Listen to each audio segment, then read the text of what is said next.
ஓம் சாந்தி. பாபா நினைவிருக்கின்றதா? முரளி தேதி 25/6/25। मीठे बच्चे, बाबा तुम्हें नई दुनिया के लिए राजयोग सिखला रहे हैं, इसलिए इस पुरानी दुनिया का विनाश भी जरूर होना है। பாபா சொல்கிறாங்க, இனிமையான குழந்தைகளே, பாபா உங்களுக்கு புதிய உலகத்திற்காக ராஜயோகத்தை கற்றுக் கொடுத்து கொண்டிருக்கின்றார். ஆகையால் இந்த பழைய உலகத்தினுடைய அழிவு கண்டிப்பாக ஏற்படும். பாபா புது உலகத்திற்காக நம்மளை தயார்படுத்திட்டு இருக்காருன்னா அர்த்தம் என்ன? பழைய உலகத்தினுடைய அழிவு கண்டிப்பாக ஏற்படும். प्रश्न, मनुष्य में कौन सी एक अच्छी आदत पड़ी हुई है लेकिन उससे भी प्राप्ति नहीं होती है? கேள்வி, மனிதர்களிடம் எப்பேற்பட்ட ஒரு பழக்கம் நல்ல ஒரு பழக்கமாக உருவாயிடுச்சு, ஆனாலும் கூட நல்ல பழக்கம்தான், ஆனாலும் கூட அதனால் பிராப்தி என்பது கிடையாது. उत्तर, मनुष्य में भगवान को याद करने की जैसी आदत पड़ी हुई है। जब कोई बात होती है तो कह देते हैं, हे भगवान, सामने शिवलिंग आ जाता है, लेकिन पहचान यथार्थ न होने कारण प्राप्ति नहीं होती है। फिर कह देते हैं, सुख दुख सब वही देता है, तुम बच्चे अभी ऐसे नहीं कहेंगे। பாபா சொல்கிறாங்க, மனிதர்களுக்கு பகவானை நினைக்கிறதுக்கான பழக்கம் உருவாயிடுச்சு. இப்போ பகவானை நினைக்கிறதுக்கு பழக்கம் இருந்தாலும் கூட எப்போ பகவானே அப்படின்னு சொல்கிறாங்களோ அப்போ அவங்க முன்னாடி என்ன வருது? சிவலிங்கம் தான் வருது. சிவனின்னு சொல்லும்போது கூட சிவலிங்கம் தான் முன்னாடி வருது. அப்போ அவருடைய உண்மையான சரியான அறிமுகம் இல்லாத காரணத்தினால எந்த பிராப்தியும் இல்லாமல் போயிடுது. அப்புறம் என்ன சொல்கிறாங்க? பகவான் தான் சுகத்தையும் கொடுக்குறாரு, துக்கத்தையும் கொடுக்குறாருன்னு சொல்கிறாங்க. ஆனால் குழந்தைகள் நாம் அப்படி சொல்லவே மாட்டோம். ஏன்னா பாபா பற்றி நமக்கு சரியான யதார்த்தமான அறிமுகம் கிடச்சிருக்கிறது. ओम शांति। बाप, जिसको रचयिता कहा जाता है, किसका रचयिता? नई दुनिया का रचयिता। नई दुनिया को कहा जाता है स्वर्ग व सुगदाम। नाम कह देते हैं परंतु समझते नहीं। பாபா சொல்கிறாங்க, ஓம் சாந்தி. பாபாவை தான் படைப்பாளர்னு சொல்லப்பட்டிருக்கு. ஆனால் அவர் எதை படைக்கின்றார்? ஏன்னா அவர் புது உலகத்தினுடைய படைப்பாளர். அந்த புது உலகம் பகவானால் படைக்கக்கூடிய புது உலகத்தை தான் சுகதாம், ஸ்வர்க்கம் என்று கூட சொல்லப்படுது. சுகதாம் ஸ்வர்க்கம்னு சொன்னாலும் கூட அதனுடைய அர்த்தத்தை மனிதர்கள் புரிஞ்சுக்கல. ஸ்ரீ கிருஷ்ண கே மந்திர் கோ பி சுகதாம் कहते हैं। अब वो तो हो गया छोटा मंदिर। ஸ்ரீ கிருஷ்ண தோ விஸ்வ கா மாலிக் தா. பாபா சொல்கிறாரு, கிருஷ்ணருடைய கோவிலை கூட சுகதாம் தான் சொல்லுவாங்க.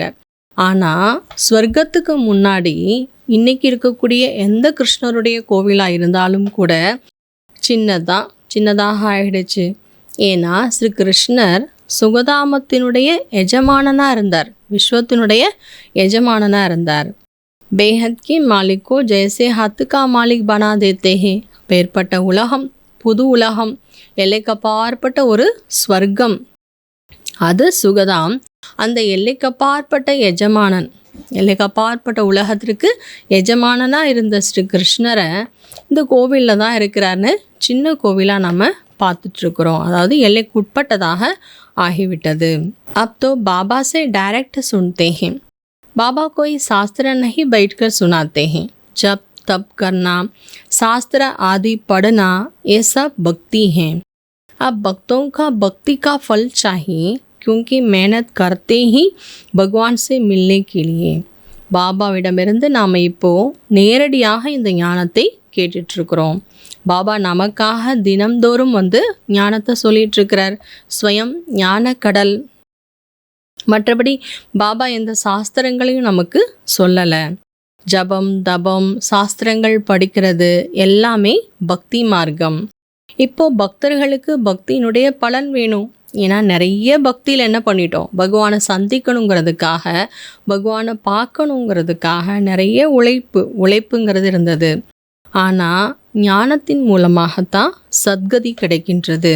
बाबा कहते हैं, बच्चे हमने आज से 5,000 वर्ष के पहले कितना समझदार बनाया था. तुम एवर हेल्थी वेल्थी समझदार थे. इससे जास्ती समझदार कोई हो नहीं सकता. பாபா சொல்கிறாங்க, குழந்தைகளே, இன்றிலிருந்து 5000 வருடங்களுக்கு முன்னாடி உங்களை நான் எவ்வளோ புத்திசாலியாக ஆக்கியிருந்தேன். நீங்கள் எவர் ஹெல்த்தியாக வெல்த்தியாக இருந்தீங்க, புத்திசாலிகளாக இருந்தீங்க. உங்களை போல் புத்திசாலிகள் இந்த உலகத்தில் யாருமே இருக்க முடியாது. அந்த அளவுக்கு புத்திசாலிகளாக இருந்தோம். இப்போது மீண்டும் அதே புத்தி நமக்கு கிடைத்து கொண்டிருக்கின்றது. தும் बच्चों के अंदर में खुशी से गदगद होना चाहिए कि बेहद का बाबा शिव बाबा हमको पढ़ा रहे हैं. वो ज्ञान का सागर सृष्टि के आदि मध्य अंत को जानता है. பாபா சொல்கிறாரு, குழந்தைகளுக்குள்ள குஷி, அவ்வளோ குஷி இருக்கணும். குஷியில் பெருமிதம் அடையணும். எல்லைக்கப்பாற்பட்ட சிவ பாபா எனக்கு கற்றுக் கொடுத்து கொண்டிருக்கின்றார்.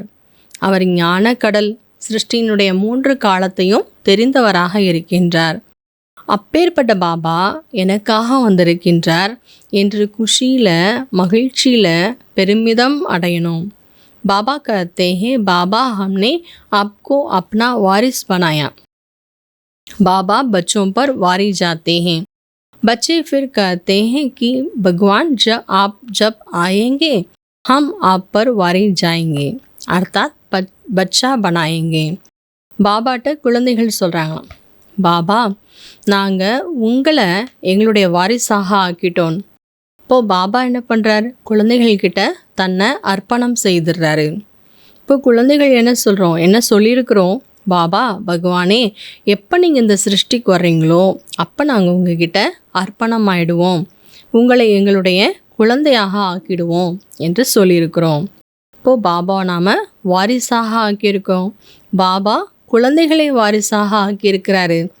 ஆனால் பாபாவை நாம் எப்படி வாரிசாக்கியிருக்கோம் என்றதான் குப்தமான விஷயம். अपना सब कुछ एक्सचेंज करना इसमें बुद्धि का काम है. அதாவது பாபாவை நம்முடைய வாரிசாக ஆக்குவது என்றால் ரொம்ப ஆழமான விஷயம். நம்முடையதை அனைத்தையுமே எக்ஸ்சேஞ்ச் பண்ணணும். எதனால்? புத்திக்கான விஷயம் இது எல்லாமே. பாபா சொல்கிறாங்க, योग में ही माया विघन डालते हैं, भूल जाते हैं. माया के तूफान बहुत आते हैं, ये भी ड्रामा में नूंद हैं. பாபா சொல்கிறார், மாயாவுனுடைய தர்மமே நம்முடைய தொடர்பை கட் பண்ணுறதா, நமக்கும் பாபாவுக்கும் இருக்கக்கூடிய கனெக்ஷனை கட் பண்ணுறதா. இப்போ யோகத்தில் மாயா நிறைய தடைகளை உருவாக்குறது. பாபா மறந்து போயிடுறோம். மாயாவுனுடைய புயல் நிறைய வரும். பாபா சொல்கிறார், இது எல்லாமே நாடகத்தில் நிச்சயிக்கப்பட்டதாக இருக்கிறது. இப்போ எப்போ நம்ம பாபா கிட்ட வர்றோம் அப்போ தான் நம்ம புரிஞ்சுக்கிறோம். பாபா சொல்கிறார், எல்லாருக்கும் முதல்ல மாயா யார்கிட்ட வருதா? பாபா பிரம்மா பாபாவுக்கு வருது. அவர் அனுபவியாயிடுறார். பாபா சொல்கிறாரு, எப்போ என்கிட்ட எல்லா மாயா வருதோ அப்போ தானே நான் உங்கள் எல்லாருக்கும் புரிய வைக்க முடியும். அதனால் எல்லா மாயா புயலும் எனக்கும் வரதா செய்யுது அப்படின்னு பாபா சொல்லியிருக்கிறார். பாபா அதில் வெற்றி அடைஞ்சிருக்கிறாரு. ஷிவ் பாபா ஆயே தப் ஹம் சப் ஆத்மாயே ஜாயே. ஷிவ் பாபா எப்போ அந்த சிருஷ்டிக்கு வராரோ அப்போ தான் நம்ம ஆத்மாக்கள் எல்லாருமே வீட்டுக்கு போக முடியும். ஷிவ் பாபா வந்திருக்கின்றதே அனைவரையும் அழைத்து செல்வதற்காக. அச்சா, நல்லது. தாரணா கேலியே முக்கிய சார். தாரணைக்காக முக்கியமான விஷயம்.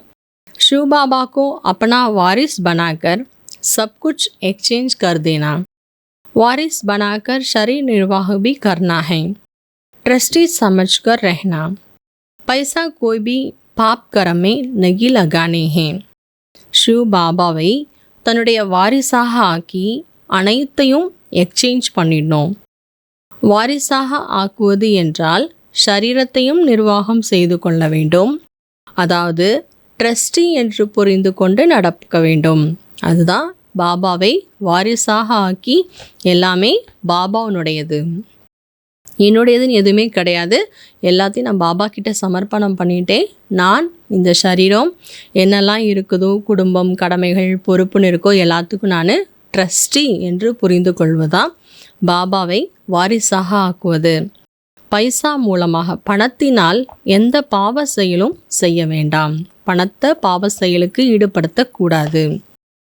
अंदर खुशी में गदगदी होती रहे कि स्वयं ज्ञान का सागर बाबा हमको बढ़ा रहे हैं. पुण्य आत्मा बनने के लिए याद में रहना है, माया के तूफानों से डरना नहीं. பாபா சொல்கிறார், உள்ளுக்குள்ள குஷியினால் பெருமிதம் அடையணும். ஸ்வயம் ஞான கடல் பாபா நமக்கு கற்றுக் கொடுத்து கொண்டிருக்கின்றார். புண்ணிய ஆத்மா ஆகுவதற்காக பாபா நினைவில் இருக்க வேண்டும். மாயாவினுடைய புயலால் பயப்படக்கூடாது.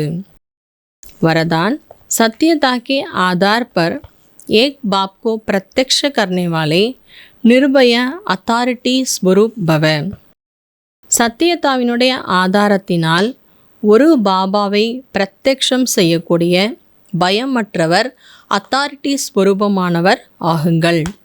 सत्यता ही प्रत्यक्षता का आधार है. बाप को प्रत्यक्ष करने के लिए निर्भय और अथॉरिटी स्वरूप बनकर बोलो, संकोच नहीं. जब अनेक मत वाले सिर्फ एक बात को मान लेंगे कि हम सबका बाबा एक है और वही अब कार्य कर रहे हैं. சத்தியதாதான் பாபாவின் பிரத்யக்ஷதாவிற்கு ஆதாரம். பாபாவை பிரத்யக்ஷம் செய்யணும்னா பயமற்றவராகி அத்தாரிட்டி ஸ்வரூபம் உடையவராகி பேசுங்க. சங்கோச்சப்படவே கூடாது. எப்போ அநேக வழிகளை பின்பற்றக்கூடிய மனிதர்கள் ஒரு விஷயத்தை ஏற்றுக்கிறாங்க, நம்ம எல்லாருமே ஒரு தந்தையினுடைய குழந்தைகள், அவர் தான் இப்போ அந்த காரியத்தை செய்துட்ருக்கிறாரு, நாம் அனைவரும் அந்த ஒருத்தருக்குடைய குழந்தைகள் ஒருத்தர் தான் என்பதை யதார்த்தமாக தெரிஞ்சுக்கிறாங்களோ அப்போ தான் வெற்றிக்கான கொடி என்பது பறக்கும். ஆகையினால இந்த சங்கல்பத்தின் மூலமாக அந்த ஆத்மாக்கள் முக்தி தாமத்துக்கு போயிடுவாங்க. பிறகு தன்னுடைய பாட்டினுடைய அனுசாரமாக வந்து பாட்டு ப்ளே பண்ணுவாங்க. ஆனால் அவங்களுடைய இந்த லாஸ்ட் நேரம் எந்த எண்ணத்தோடு போகிறாங்களோ அந்த சன்ஸ்கார் அவங்களுக்கு எமர்ஜ் ஆகும். காட் இஸ் ஒன் என்பது இதுதான் கோல்டன் ஏஜுக்கான நினைவு கூட. ஸ்லோகன் सहन करना ही स्वयं के शक्ति रूप को प्रत्यक्ष करना. ஸ்லோகன் பொறுத்து கொள்வது என்பது தன்னுடைய சக்தி ரூபத்தை வெளிப்படுத்துவது ஆகும். இன்றைக்கான அவ்யக்த இஷாரா, பாபா இந்த மாதம் முழுக்கவும் ஆத்மஸ்திதியில் இருக்க சொல்லியிருக்கிறார். உள்நோக்கு முகமுடையவராக இருக்க சொல்லியிருக்கிறாங்க. இதற்கான இன்றைய நாளிற்கான பயிற்சி, जैसे ये देह स्पष्ट दिखाई देते हैं वैसे अपनी आत्मा का स्वरूप स्पष्ट दिखाई दे, अर्थात अनुभव में आए. मस्तक अर्थात बुद्धि की स्मृति व दृष्टि से सिवाय आत्मिक स्वरूप के और कुछ भी दिखाई न दे, वो स्मृति में आए. எப்படி தேகம் என்பது நமக்கு தெளிவாக தெரியுது, சரீரம்ங்கிறது நம்ம முன்னாடி தெளிவாக தெரியுதோ அதே போல் ஆத்மஸ்வரூபமும் நம் முன்னாடி தெளிவாக தெரியணும். அதாவது அனுபவம் நமக்கு ஆகணும். நெற்றி அதாவது புத்தியினுடைய நினைவு, திருஷ்டி எல்லாமே ஆத்மஸ்வரூபத்தில் தான் நமக்கு இருக்கணும். ஆத்மாங்கிற தவிர நம்முடைய புத்தியிலேயோ பார்வையிலேயோ வேறு எதுவுமே தெரியக்கூடாது, ஞாபகமும் வரக்கூடாது. அந்தளவுக்கு நிரந்தரமான தபஸ்வி ஆகுங்க. அப்போ ஒவ்வொரு ஆத்மாவுக்காகவும் நன்மைக்காகவும் சுப எண்ணங்கள் என்பது ஏற்படும். बल कोई अपना स्वभाव संस्कार के वश हैं, आपके पुरुषार्थ में परीक्षा के निमित्त बना हुआ हो, उसके प्रति सदा कल्याण का संकल्प उत्पन्न हो. பாபா சொல்கிறார், யாராவது ஆத்மாக்கள் தன்னுடைய சுபாவ சன்ஸ்காரத்துக்கு வசமாக கூட இருக்கலாம். ஆனால் உங்களுடைய முயற்சிக்கான பரீட்சை அவங்க, நம்ம முயற்சி பண்ணிகிட்ருக்கோம், அதற்கான ஒரு டெஸ்ட் பேப்பராக அவங்க ஆகியிருக்கிறாங்க, அவ்வளோதான். அவங்க மேலே கூட சதா நன்மைக்கான எண்ணங்கள் என்பது எப்பொழுதுமே ஏற்படணும். இன்றைய நாளிற்கான மம்மாவினுடைய சிறப்பு தன்மை, மம்மாவினுடைய தினம் முடிஞ்சிருச்சு, அதனால் ப்ராக்டிஸ் முடிஞ்சிருச்சு, நம்ம இருக்க முடியாது.